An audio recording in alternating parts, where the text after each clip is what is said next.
le livre de la sagesse, ou du moins ce passage du livre de la sagesse nous rappelle quelque chose d'important. Ce qui fait une bonne et belle vie, ce ne sont pas le nombre, ou ce n'est pas le nombre des années. Ce qui compte, eh bien, c'est d'être trouvé juste devant le Seigneur, c'est-à-dire d'être trouvé saint. Et cet extrait aussi nous dit qu'il y a des dangers à être dans le monde. À vrai dire, nous devrions souhaiter une vie courte, parce que dans le monde, il y a de nombreux dangers. Vous avez entendu cette phrase importante: l'attrait des futilités obscurcit le bien, l'agitation du désir pervertit un cœur innocent. L'agitation du désir. On dirait aujourd'hui, si on employait les mots actuels, on dirait la publicité pervertit un cœur innocent. Qu'est-ce que fait la publicité? Elle ne cesse d'exciter en vous la convoitise, à savoir le désir d'acquérir un certain nombre de choses. Elle agite votre désir. Eh bien, nous avons la réponse ici. Ceci est très dangereux, car l'agitation du désir pervertit un cœur innocent.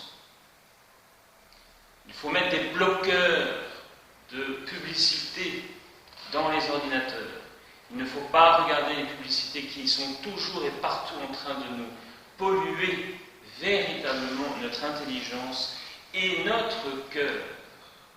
Nous sommes pollués et nous devons nous dépolluer quotidiennement. Comment est-ce que nous nous dépolluons quotidiennement? Par la prière. Il n'y a que la prière devant le Saint-Sacrement, seul dans votre chambre, là où vous êtes, dans le plus grand silence. Là, vous vous dépolluez et l'intelligence et le cœur. Et vous dépolluant, vous retrouvez un cœur innocent, qui ne cherche que le vrai bien, à savoir Dieu. Alors vous allez me dire, mais je ne veux vraiment pas vivre longtemps. Comment vais-je faire pour ne pas être perverti si je vis longtemps?